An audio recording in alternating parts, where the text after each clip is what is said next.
오늘도 온라인을 통해서 주님을 예배하시는 여러분들,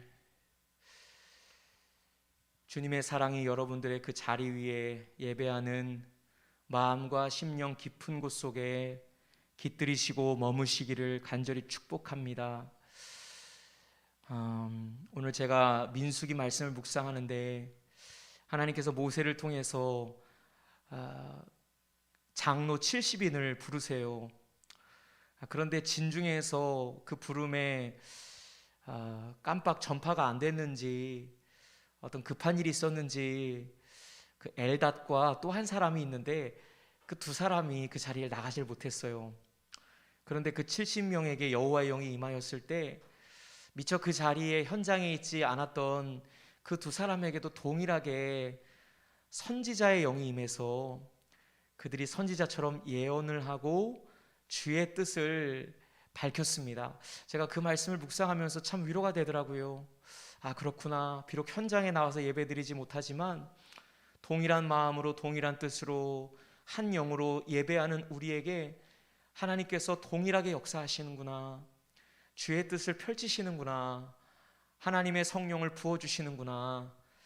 그런 마음에 감동이 있었습니다. 여러분들의 그 진영 속에, 여러분들이 거하시는 그곳에 주의 영이 함께 거하시기를 간절히 축복합니다. 주님께서 오늘 이 말씀을 통해서 여러분들의 지친 영혼을 위로하시고 또 낭망하여 넘어지고 쓰러져 있는 그 자리에서 나의 사랑 나의 어여쁜 자야 일어나서 나와 함께 가자, 손 내미시는 주님의 음성을 듣게 되시기를, 오늘 이 밤 회복되시기를 주의 이름으로 축복합니다. 오늘 말씀의 제목은 사랑이 느껴지지 않는 이유입니다. 한번 따라 하실까요? 사랑이 느껴지지 않는 이유. 오늘도 주님의 존전 앞에 나와 예배하는 모든 성도님들 한 분 한 분 주님의 사랑으로 축복합니다. 우리 서로 인사하실까요? 사랑하고 축복합니다. 사랑하고 축복합니다. 사랑하고 축복합니다. 네. 아가서의 말씀을 금요일마다 살펴보고 있는데요. 여러분 어떠십니까? 주님과의 사랑에 빠져들고 계십니까? 여러분들이 이 책을 성령으로 읽으실 때 사랑에 빠져드실 거예요. 그냥 보통 사랑이 아니에요. 육적인 사랑이 아니에요. 육적인 냄새나는 그런 사랑이 아니라, 쾌락적인 사랑이 아니라 정말 감미롭고 향기나며 아름다운, 쏟아질 것 같은 봄 햇살 같은 그런 아름다운 사랑이요. 평생 한 번도 느껴보지 못했던 그 사랑의 정취와 행복을 이 말씀을 통해서 느끼게 되시기를 축복합니다. 1장 1절부터 2장 7절까지 우리가 아가서에 크게 5단락이 있는데 한 단락을 함께 지난주까지 살펴봤습니다. 여인은 포도주보다 더 진하고 생명수보다 더 깊으며 그 어떤 사랑보다도 귀하고 아름다운 찬란한 사랑을 맛봤습니다. 놀라운 사랑을 맛봤어요. 그 사랑을 체험하다 보니, 왕의 침궁으로 인도함 받아 그 사랑을 직접 체험해 보니 그제서야 자신의 아름다움이 보이기 시작하는 거예요. 검다고 보였는데, 검어 보였는데 그 사랑을 알고 나니 내게도 아름다움이 있는 거예요. 계달의 장막 같은 인생이라고 여겨졌는데 주님의 사랑으로 보니 솔로몬의 휘장과 같은 인생으로 느껴지고 그렇게 여겨지게 되는 것이죠. 그렇게 회복이 시작되고 치유가 일어나고 느껴보지 못했던 행복과 감동을 있는 그대로 느끼게 되는 거예요.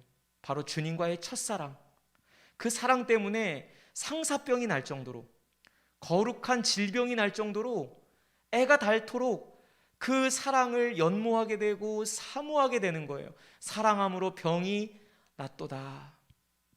그러면서 왼팔로 고이시고 오른팔로 앉는 그 주님의 쏟아지는 품 속에 잠들면서 그가 뭇사람들에게 부탁하는 것은 무엇입니까?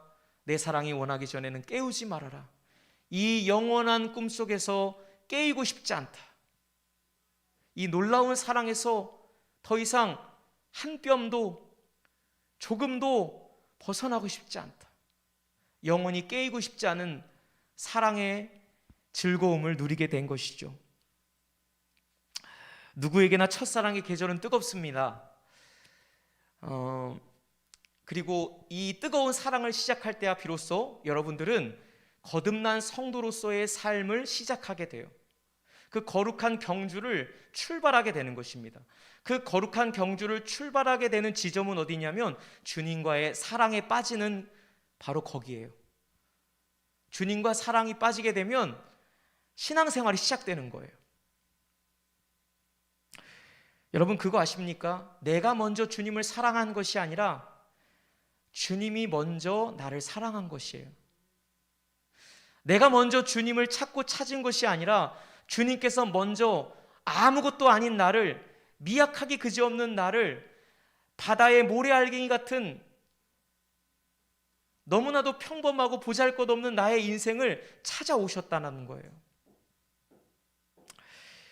제가 20살 때 주님을 처음 뜨겁게 만났을 때 꽤 세월이 지나갔음에도 불구하고 그때의 그 감격과 때로는 충격과 그 은혜를 잊을 수가 없어요. 아직도 그 장면을, 그 느낌을 생생하게 제가 기억을 합니다.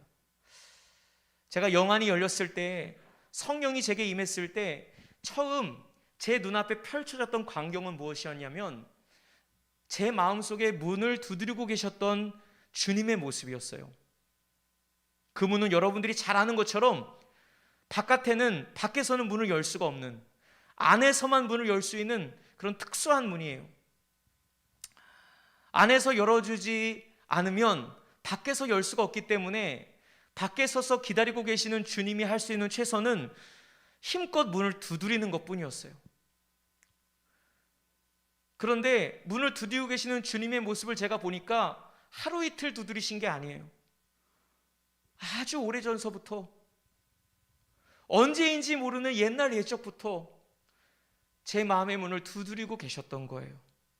제가 기쁠 때나 슬플 때나 잘 될 때나 안 될 때나 사랑받을 때나 그렇지 못할 때나 한결같이 그 문을 일정하게 두드리고 계셨던 거예요. 얼마나 그 문을 두드리셨든지 그 문을 두드리시는 그 자리에는 피의 흔적이, 피로 얼룩져 있는 그런 모습이 제게 보였어요. 그러면서 그 주님의 음성이 들리기 시작하는데요. 내가 널 얼마나 기다렸는지 아느냐? 내가 너를 얼마나 찾고 찾았는데?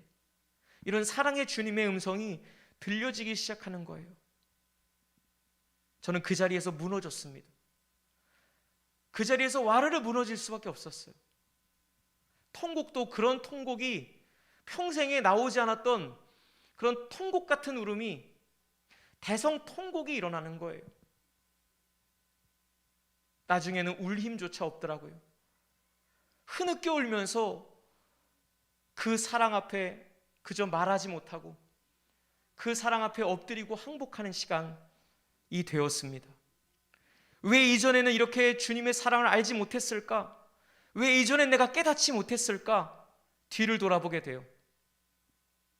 성령이 나에게 오시기 전에는 주님이 어디 계신지, 주님의 사랑이 어떤 사랑인지, 주님의 은혜가 얼마나 큰지 정말 모르고 살았더라고요.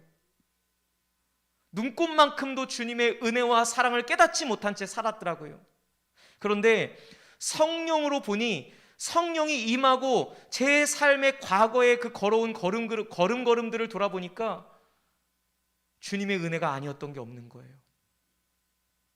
주님은 한결같은 사랑으로 저를 기다려주시고 저를 사랑해주시고 바라봐 주셨던 것이죠. 그 주님의 눈과 제 눈이 마주치는 순간 거듭남이 일어났고 변화가 일어났고 기적이 나타났습니다. 그것은 이전의 나로 더 이상 살 수가 없는 기적인 거예요. 제가 그렇게 변화를 받고 완전히 달라진 삶을 살기 시작했어요. 모태신앙이었던 제가 형식적으로 종교적으로 예배드렸던 제가 예배의 감격을 알게 되었고, 기도의 즐거움을 알게 됐고, 전도하지 않고는, 복음을 전하지 않고서는 견딜 수 없는 가슴을 갖게 되었어요. 제 고등학교 동창들 중에서 신학교 같이 들어간 동기들이 있는데 그 친구들이 하나같이 변해도 너무 변했다는 거예요. 사람이 어떻게 저렇게 변하냐는 거예요. 왜냐하면 그들은 나의 과거 행적을 알잖아요. 제가 그렇게 사고 치고 다니고 그런 건 아니었지만 또 그렇다고 그렇게 유별난 사람도 아니었거든요. 그냥 모태신앙, 여러분들이 아는 그 모태신앙의 모습 딱 그 정도였어요. 그냥 점잖은 목사님 아들, 그냥 그 이상도 그 이하도 아니었습니다. 그런데 은혜 받고 나니까, 주님과 사랑에 빠지고 나니까 사람이 미쳐가는 거예요.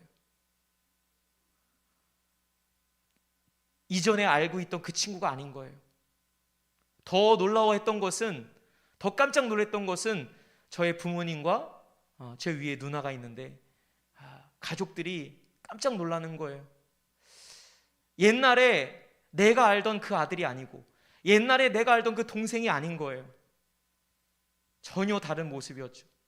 제가 주님 만나고 기도원 갔다가 와서 둘째 날인가 그 이튿날에 진짜 아무것도 모르고, 뭐 전도훈련이니 뭐 사역이니 이런 거 하나도 몰랐고 그냥 성경책을 끼고서 복음을 전하러 나갔던 그 뜨거운 가슴을 안고 동네 방네 다니며 복음을 전했던 그런 기억이 납니다. 거기서 무슨 이상한 할아버지를 만나가지고,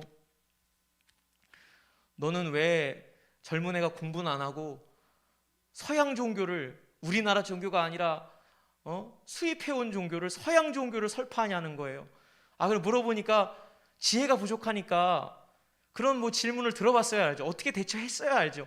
그러니까 막 쭈뼛쭈뼛 하면서, 할아버지 그래도 한번 믿어보세요. 그렇게 참 어설프게 전했던 기억이 납니다. 근데 그것이 다 고스란히 제 안에 추억으로 남아있어요. 한 번은 말씀을 묵상하는데 정말 그전에는 깨닫지 못했던 은혜들이 깨달아지기 시작하니까 이게 전하지 않고는 견딜 수가 없는 거예요. 그래서 가만히 방에서 있는 누나를 불러다가 앉혀놓고, 여기 잠깐 앉아봐, 내가 깨달은 말씀이 있는데 말이야. 그러면서 깨달은 말씀을 입에 침을 튀겨가면서, 있는 대로 튀겨가면서 전하기 시작하는 거예요. 뭐 전하라 그러지도 않았는데 제가 억지로 앉혀놓고 막 전하기 시작하는 거예요. 그때 본문이 사도행전 16장에 빌립보 감옥에 갇힌 바울과 실라의 이야기였는데, 그 말씀을 막 깨닫고 나니까 이걸 전하지 않고는 못 베기겠는 거예요. 그래서 막 있는 대로 전했죠. 저희 누나는 기억이 날런지 모르겠지만 저는 그때 어떤 내용을 전했는지, 어디서 전했는지, 어떻게 전했는지 기억이 생생해요. 15년 전 과거인데도 그 기억이 또렷합니다. 그렇게 주님을 뜨겁게 만났어요. 채플 때에도 제 별명이 감신 다윗이에요. 그 앞에서 이렇게 폴짝폴짝 뛰는 애 그러면 다 우리 교수님들이 앉아 계시고, 또 우리 우리 학우들, 또 우리 대학원생들 다 앉아 있는 데서 그 앞에서 그 합창단 찬양하는 그 앞에서 막 그 폴짝폴짝거리고 뛴다고, 그렇게 이제 그 채플에서 뛰는 애로 그렇게 이제 제가 불려지기도 하고, 진짜 열심히 했어요. 물론 뭐 수업 시간에 좀 졸기도 하고, 그리고 좀 성적은 우수하지 못했지만 신앙생활 하나만큼은 정말 열심히 했던 것 같아요. 제가 왜 이런 얘기를 장황하게 드리냐면요, 오늘 우리가 보게 되는 이 본문의 말씀을 보게 되면 그 뜨거운 첫사랑을 경험했던 이 여인이 어느 순간 사랑을 느끼지 못하는 사랑의 위기와 사랑의 갈등을 느끼기 시작합니다. 첫사랑의 감격과 뜨거움이 계속 지속된다면 얼마나 좋을까요? 그런데 우리가 경험하고 알고 있는 것처럼 첫사랑의 뜨거운 감격과 열정이 그리 오래 가진 않더라고요. 오래 지속되지는 않아요. 사랑의 관계 속에는 계속되는 위기와 갈등이 있습니다. 만약 관계 속에 갈등이 없다면 정말 사랑인지 그렇지 않은지 좀 의심해 봐야 될 정도로 사랑한다면 그 속에 갈등도 빚게 되고 어려운 문제에 봉착하기도 합니다. 사랑과 사랑 간의 관계에는 둘 다 쌍방의 문제예요. 일방적인 문제가 아니라 나는 문제가 없고 그 상대만 문제가 있는 것이 아니라, 물론 뭐 퍼센테이지는 좀 있을 수 있겠지만 쌍방 과실이에요.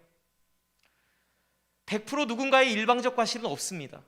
그런데 우리 주님은 완전하시잖아요. 우리 주님은 거룩과 의와 사랑 그 자체이시잖아요. 주님과 나와의 관계 속에 문제가 생겨요. 영적인 결함이 생겨요. 영적인 이 식어짐이 있어요. 누구 문제일까요? 주님 문제일까요? 내 문제일까요? 100% 내 문제예요. 주님이 갑자기 사랑이 식거나 여러분들을 향한 마음이 변하거나 그럼 변심이라 그러죠, 그죠? 하나님의 마음이 변심이 돼서 우리를 떠나버리신다거나 우리를 사랑하지 않으신다거나 그런 일은 사전에 없잖아요. 그런 일은 있을 수가 없잖아요. 그러니 사랑이 식어지면, 사랑의 갈등을 빚게 되면 어느 쪽의 문제예요? 내 쪽의 문제인 거예요. 오늘 그 문제를 함께 다뤄보려고 하는데요. 아까도 말씀드렸던 것처럼 주님과의 뜨거운 사랑에 빠지게 되면 그때 비로소 거듭난 성도로서의 삶을 시작하게 돼요. 신앙생활이 시작되게 되죠. 그런데 구원받은 성도의 앞길을 기다리고 있는 것은 핑크빛 인생이 아니라 척박하기 그지없는 광야라는 사실이에요. 출애굽한 이스라엘 백성들, 출애굽은 곧 첫사랑이에요. 유월절은 이스라엘의 첫사랑이에요. 구원, 바로의 압제로부터 강한 손과 편팔로 여호와 하나님께서 그들을 애굽 땅에서 건져주셨어요. 홍해를 지나게 하셨어요. 그때까지만 해도 좋았잖아요. 그때까지만 해도 핑크빛 앞날이 펼쳐질 것만 같잖아요. 근데 눈을 떠보니까 그들의 앞을 기다리고 있었던 것은 40년 광야 생활이었어요. 믿음의 조상 아브라함도 그랬습니다. 그가 하도 답답하니까 육신의 아들인 이스마엘을 낳고 난 뒤에, 이스마엘을 낳았을 때 아브라함의 나이가 86세였는데요 99세가 될 때까지 13년 동안, 자그마치 13년 동안 하나님의 말씀이 들리지 않는 영적인 기간을 경험해요. 구원받았어요. 믿음의 걸음을 출발했습니다. 순종의 삶을 출발했음에도 불구하고 그의 삶에 하나님의 말씀이 들리지 않는 영적인 기갈과 광야가 있었다는 사실이에요. 야곱이 베델에서 하나님을 만나게 됐죠. 뜨겁게 하나님을 경험하고 난 뒤에 그 야곱은 외삼촌 라반의 집에서 20년이라는 세월 동안 뼈 빠지게 고생하고 있는 일 없는 일, 정말 별별 일을 다 겪으면서 혹독한 훈련을 받게 되지 않습니까? 광야는 주님을 만난 사람들의 공통분모예요. 내가 주님을 만났는데 광야를 못 겪었다. 둘 중에 하나입니다. 주님을 제대로 못 만났거나 아직 광야가 없거나, 반드시 주님을 뜨겁게 사랑하게 되고 구원의 여정을 시작하게 되면 그 인생 속에는 사람마다 연수와 그 깊이는 다를 수 있겠지만 반드시 광야를 체험하게 돼요. 광야 학교를 졸업해야 돼요. 광야 신학을 수료해야 됩니다. 할렐루야. 광야를 통과해야 된단 말이에요.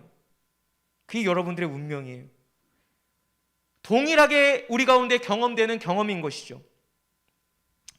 바로 이 단락은 광야가 시작되는 바로 그 시점입니다. 자, 아가서 2장 8절부터 그 다음 3장 5절까지가 두 번째 단락입니다. 여러분들이 혹시 펜 가지고 계시면 또 빗금을 치시기 바랍니다. 아가서 2장 8절부터 3장 5절까지가 또 한 단락이에요. 두 번째 단락의 주제는 오늘 말씀의 제목처럼 사랑이 느껴지지 않는 이유입니다.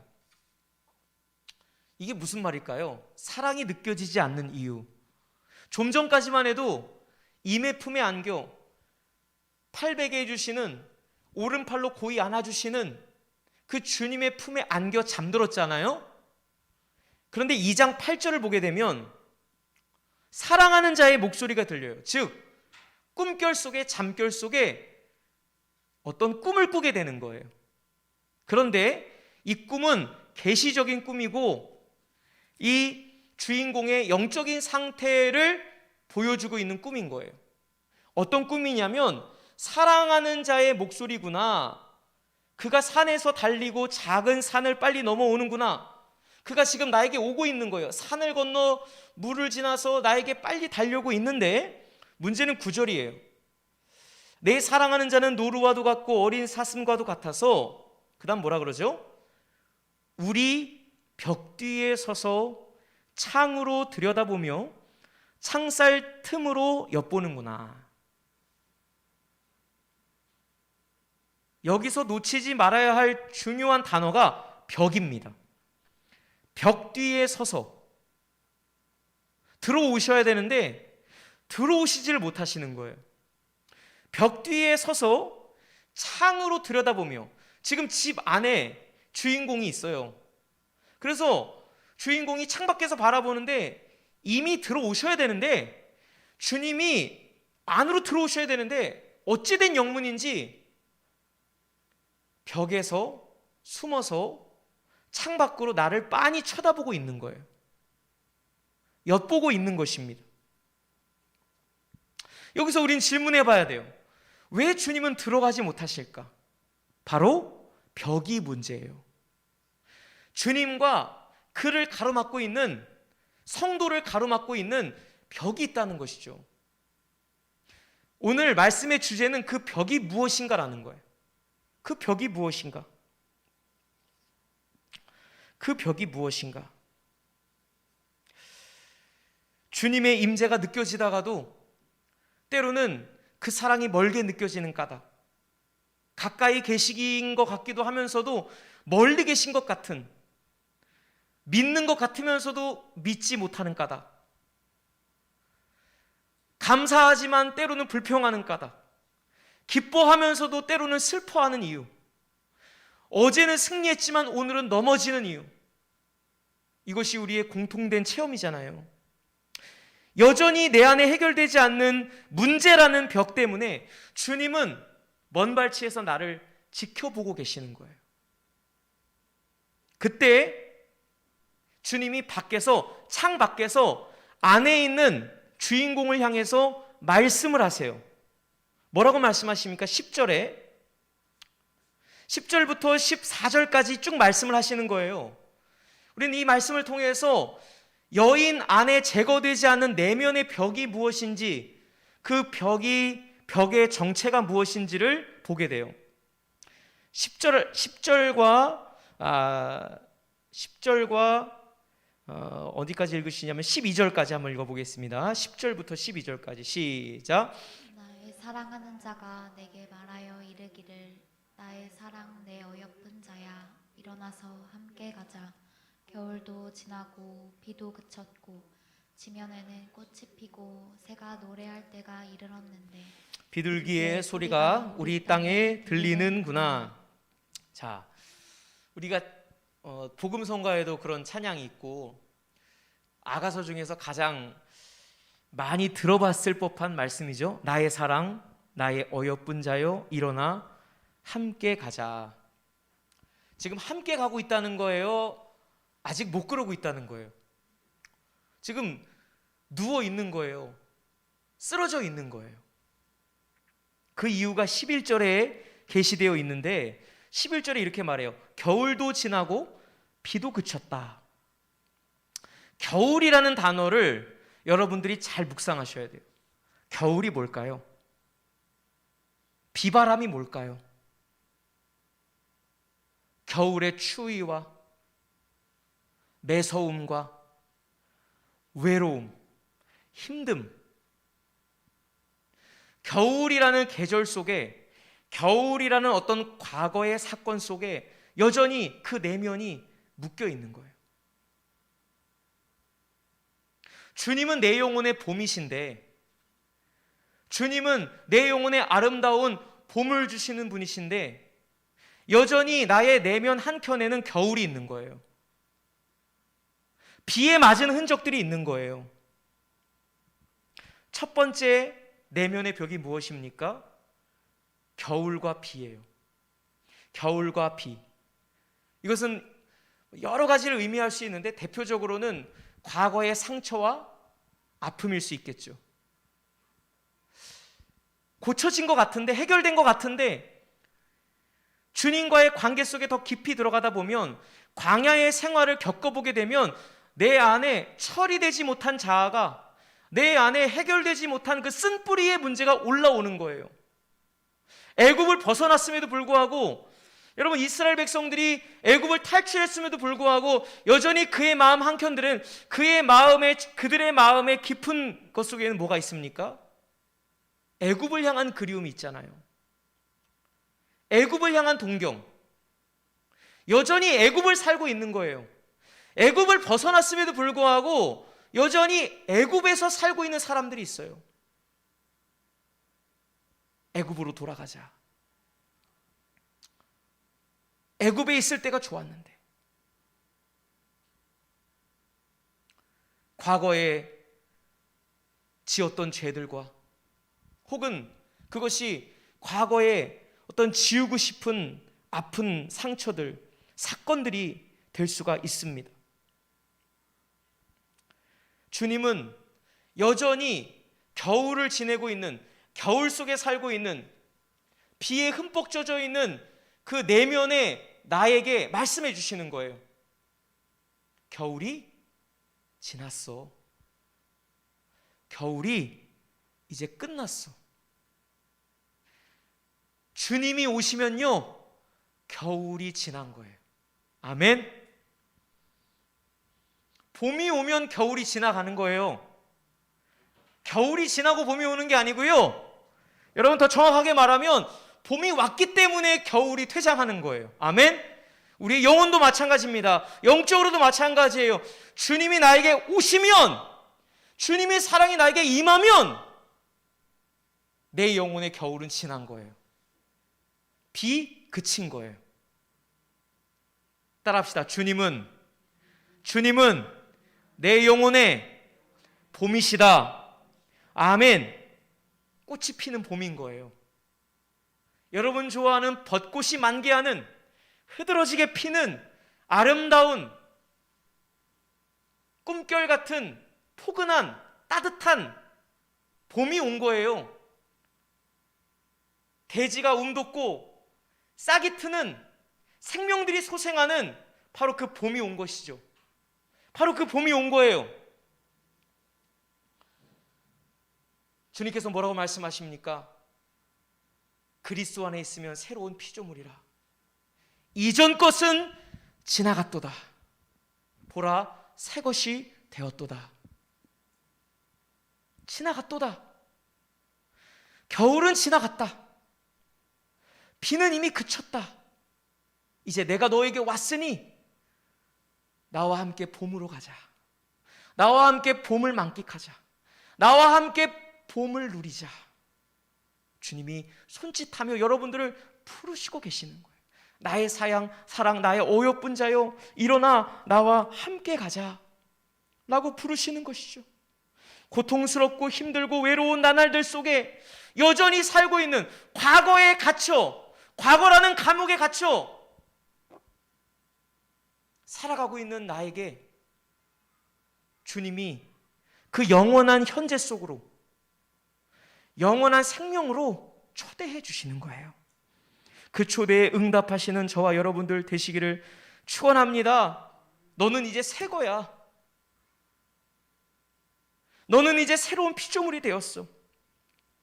한번 여러분 이 아름다운 주님의 초대를 들으시겠어요? 12절 보세요. 지면에는 꽃이 피었다. 새가 노래를 부르고 있다. 비둘기의 소리가 우리의 땅에 들리는구나. 13절. 무화과 나무에는 푸른 열매가 익었고 포도나무는 꽃을 피워 향기를 토하는구나. 다시 한번 말씀하시죠. 나의 사랑, 나의 어여쁜 자여 일어나서 함께 가자. 이 영원한 봄으로, 포도나무의 향기가 쏟아지는 곳으로, 꽃내음이 나는 그곳으로, 이제 춥고 추운 그 겨울이 아니라 비에 젖어 있는 그 황폐한 곳이 아니라 그곳을 벗어나서 나와 함께 이곳으로 가자꾸나, 잔치하자꾸나, 나와 함께 즐기자고 우리를 부르시는 것이에요. 여러분, 이 부르심의 음성에 응답하시는 저와 여러분들 되시기를 주의 이름으로 축원합니다.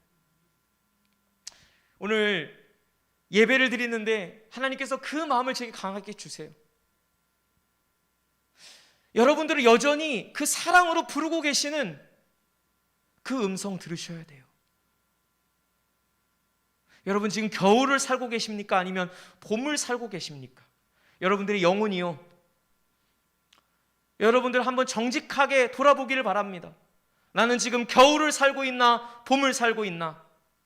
비 맞고 있는가? 아니면 주님의 손을 붙잡고 아름다운 꽃길을, 정원을 누비고 있는가? 오늘 주님이 여러분들을 이끌어 가시기를 축복합니다. 주님의 사랑을 다시 깨달으십시오. 그 벽을 허무십시오. 겨울이라는 벽을, 비라는 벽을 허무셔야 합니다. 그런가 하면 14절에 보면 두 번째 우리의 내면의 벽이 무엇인가를 말씀해 주고 계세요. 우리 14절 말씀, 14절 말씀 다 같이 읽겠습니다. 시작.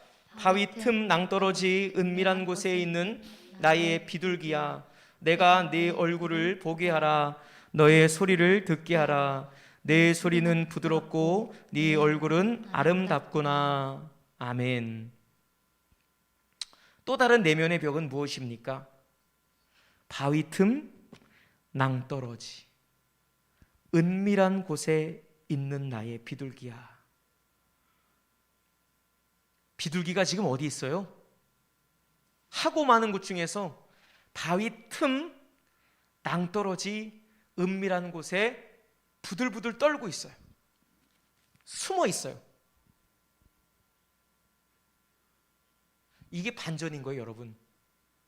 지금 여인의 관점에서 봤을 때는 주님이 숨어 계시는 것처럼 보이잖아요. 아까 꿈속에서 아니 주님 얼른 들어오셔야지 왜 그 벽 속에 계십니까? 왜 창 속에서, 창틀에서 나를 엿보고 계십니까? 사랑이 느껴지지 않는 거.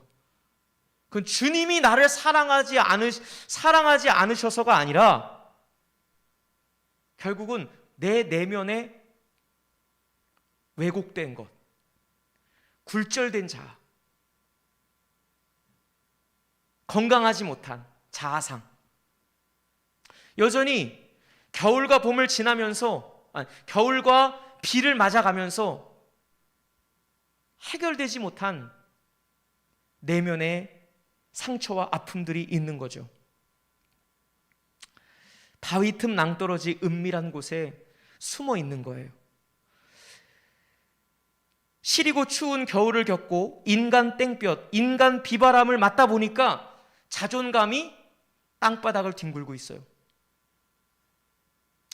여러분, 자신을 건강하게 돌보고 사랑하지 않는 사람은 다른 사람과의 원만한 관계를 가질 수가 없습니다. 나를 사랑하지 않는 사람은 남도 사랑할 수 없어요. 사랑받는 법을 알아야 사랑할 수도 있는 거예요. 그런데 오늘날 많은 이들이 내면의 문제를 겪고 있는 것이죠. 건강하지 못한 자아상을 갖고 있기 때문에 관계에 실패하는 거예요. 관계에 문제가 생기는 것입니다. 인간과의 관계만이 아니라 하나님과의 관계에 있었어도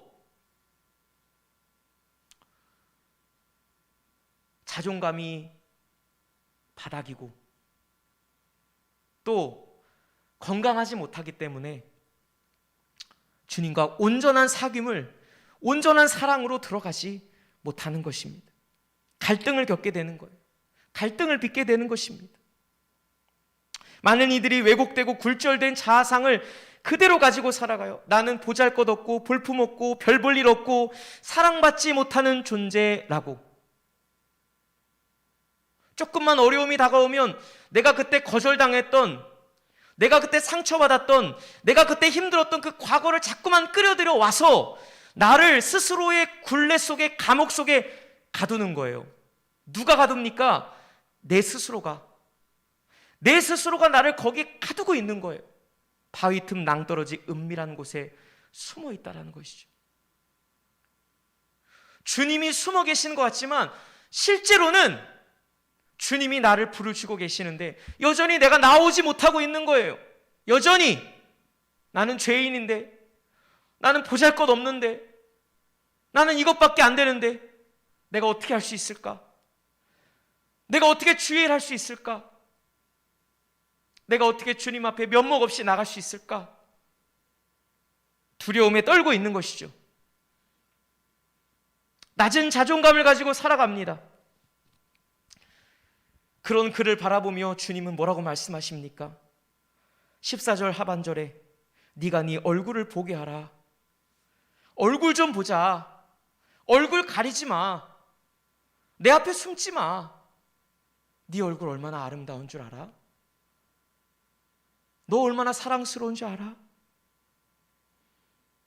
얘야 말해보렴. 내가 네 소리를 듣고 싶구나. 네 음성을 듣고 싶구나. 네 소리는 얼마나 부드러운지, 은쟁반에 옷구슬이 굴러가는 그것과 비교할 수 없을 정도로 네가 나에게 말할 때 아버지, 주님 그렇게 나에게 불러줄 때 얼마나 내 가슴이 설레는 줄 아니? 얼마나 네가 나를 불러줄 때, 네가 목소리를 낼 때 내가 얼마나 흥분되는 줄 아니? 내가 들을 거야. 내가 네 목소리 듣고 싶어. 근데 여전히 주님 앞에 나와 기도할 수 없는 우리의 영혼의 병든 상태를 보게 되는 것입니다. 오늘 여러분이 주님의 음성을 들으셔야 합니다. 그리고 그 벽을 깨셔야 합니다. 여전히 나를 그 낭떠러지 속에 가두게 하고 있는 그것이 겸손입니까, 여러분? 아니에요. 왜곡된 겸손이고 과장된 겸손이고 그것은 마귀의 계략이에요. 주님 앞에 나오실 때 그저 나오세요. 건강하게 반응하세요. 나를 먼저 사랑하시고 나에게 먼저 문 두드리시는 그 주님 앞에 여러분 적극적으로 반응하셔야 돼요. 다른 것에는 여러분들이 소극하셔도 괜찮아요. 소극적이셔도 괜찮아요. 그러나 이 신앙생활만큼은, 우리가 주님 앞에서만큼은요, 적극적으로 마음을 여셔야 돼요. 적극적으로 나아가셔야 돼요. 그래야지 주님과의 바른 관계를 갖게 되는 거예요. 근데 여러분, 이 모든 것들이, 이 여인이 겪고 있는 이 내면의 갈등과 나타나는 내면의 병리 현상들이 사실은 우리가 신앙생활 하면서 주님과의 관계 속에서 기도하다가, 때로는 예배하다가, 말씀 듣다가 여러 가지 삶의 고난들 속에서, 문제들 속에서 겪게 되는 현상이에요. 맞닥뜨려지고 마주치게 되는 거예요. 그런데 어떤 사람은 그 문제를 직면해서 나에게 이런 벽들이 있구나. 내가 여전히 겨울을 살고 있고 비에 젖어 있구나. 내가 바위틈 낭떠러지 은밀한 곳에 있구나. 그러니까 주님이 오라 부르실 때 그냥 막 뛰어가서 안겨도 보고 사랑한다고 고백도 하고 해야 되는데 여전히 쭈뼛쭈뼛 몸을 움츠리고 숨고 있고 나오지 못하는 그런 병자구나. 환자구나. 여러분, 이것을요 인정하셔야 합니다. 솔직하게 그것을 인정해야 돼요. 아닌 척, 그런 척, 멋있는 척, 의연한 척, 그 주님의 진단과 그 주님의 보여주시는, 여러분 내면을 그대로 보여주시는 그 상 앞에 우린 그대로 인정하며 주님께서 새롭게 하여 주시기를, 그분처럼 내가 온전하여질 수 있기를, 그 사랑 앞에 떳떳하고 그 사랑 앞에 건강하게 반응할 수 있는 내가 되도록 만들어 가셔야 돼요. 우리가 완벽합니까? 여러분, 저도 완벽하지 않아요. 목회자로 사역하고 있는 저도 내 안에 숱한 벽들이 얼마나 많은지 몰라요. 오늘도 그 벽을 만나고 내일도 그 벽을 만날 거예요. 어제도 저는 그 벽을 만났어요. 그런데 이제는 한 가지 알겠어요. 그 벽이 없던 게 생겨나는 게 아니에요. 원래 내 안에 켜켜이 쌓여있는 영적인 벽이었는데 그 벽이 나에게 벽처럼 느껴지고, 아, 이게 지금 문제구나. 문제를 문제로 직시할 수 있는 것이 은혜임을 믿으시길 축복합니다. 그게 사랑이에요. 그게 주님 사랑의 위력이에요. 주님과 사랑을 나누다 보면, 주님과 교제하다 보면 주님께로 더 가까이 나아가고, 주께서 나를 주님 곁으로 이끌어 주시게 되면 끊임없는 그 동행과 관계 속에서 나를 보게 돼요. 나를 보게 된다니까요. 겨울을 살고 있는 나, 비에 흠뻑 젖어 있는 나, 바위 틈 낭떠러지 은밀한 곳에 숨어 있는, 두려워 떨고 있는 나를 보게 된다니까요. 그런 내면의 벽들을 제거해 가면서 주님과 원만한 사랑의 관계에 도달할 수 있도록, 승리의 언덕에 다다를 수 있도록 매일매일 나를 만들어가는 것이에요. 여러분, 우리는 지금 공사 중입니다. 우리는 만들어가고 있는 존재예요. 거듭나는 순간 다 만들어지는 게 아니에요. 만들기를 시작하는 것뿐이죠. 착한 일을 그리스도께서 시작하시는 것입니다. 성령께서 그리스도의 날에 우리를 온전케 하시는 거예요. 온전해지십시오. 만들어지십시오. 어제보다 오늘 더, 오늘보다 내일 더 만들어지면 되는 거예요. 그런데 주님께서 만드시지 못하는 부류의 사람들이 있습니다. 인정하지 않는 거예요. 애써 외면하는 겁니다. 왜 외면합니까? 외면하면 그 당시는 마음이 편해요. 왜냐하면 그거 인정하기가 쉽지 않거든요. 나 그런 환자예요. 내 안에 그런 병이 있어요. 내 안에 그런 정신병이 있고, 내 안에 그런 영적인 병이 있고, 내 안에 그런 상처가 있고. 여러분, 이거 솔직하게 드러낸다는 게 어디 쉬운 일입니까? 결코 쉬운 일 아니에요. 그런데도 그것을 인정하고 항복하고 고백하고 토설하는 것은 무엇이냐면, 그래야만 주님의 사랑이 우리 안에 온전해질 수 있거든요. 덮어두지 마세요. 척하지 마세요. 그거 하나도 안 멋있어요. 그 멋있는 것 같죠? 사람 보기에는 그냥 의젓하고 거룩해 보이고 아무 문제 없어 보이고 끄떡없어 보이고, 그게 여러분 좋아 보이죠? 멋져 보이죠? 훌륭해 보이죠? 절대 안 그렇습니다.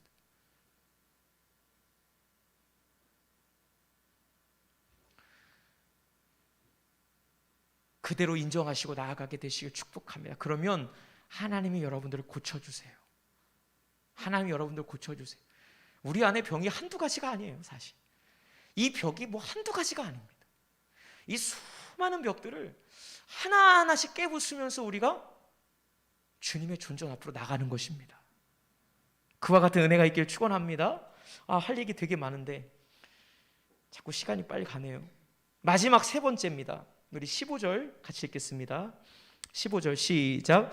우리를 위하여 여우 곧 포도원을 허는 작은 여우를 잡으라. 우리의 포도원에 꽃이 피었습니다. 자, 세 번째, 이 내면의 벽이 있습니다. 그 벽은 작은 여우예요. 어떤 여우요? 포도원을 허는 작은 여우. 포도원을 허는 여우가 있다. 주님께서 말씀하세요. 우리를 위하여 포도원을 허는 작은 여우를 쫓으라. 그를 잡아라. 이 여우는 뭐예요? 포도원에 꽃이 조금만 꽃망울이를 피려고 하면 싹이 조금만 움돋으려고 하면 금세 다가와서 짓밟아 버려요. 우리의 포도원에 꽃이 피었으니 이제 여우를 잡아야지. 포도원 관리해야지. 이 포도원은 무엇입니까? 여러분들의 마음이에요. 여러분들의 마음에 은혜가 피어오르고 사랑이 피어오르고 성령이 임하시고 뜨거움이 임하고 열정이 임할 때 마귀가 그런 꼴을 못 보는 거예요. 그러니까 작은 여우로 둔갑을 해가지고 이 꽃을 막 무참하게 짓밟아 버리는 거죠. 성령의 불이 뜨겁다가도 금방 식어버리고, 기도하는 것이 좋다가도 금방 실증이 나버리고, 예배가 매너리즘에 빠져버리고, 성경 읽는 것이 율법화가 되고, 이런 신앙생활의 식어짐, 신앙생활의 꺾어짐을 경험하게 되는 데에는 그 원인이 어디에 있다? 포도원을 허는 작은 여우가 있다라는 거예요. 이들이 바로 원수입니다. 사단, 마귀, 귀신들이에요. 이들의 주된 목적은, 타겟은 우리의 영적 의지를 꺾어버리는 것입니다. 자라기 전에, 피기 전에 싹을 잘라버리는 거예요. 밟아버리는 것입니다. 조금만 믿음이 싹이 트려고 하면, 그렇잖아요. 새 가족이 들어와서, 새 신자가 들어와서 이제 훈련받고 이제 막 은혜 받기 시작하고 하면은요, 금방 가정에 무슨 일이 터지고 뭔가 사건이 터지고, 그래서 자라나지 못하도록 싹을 밟아버리는 거예요.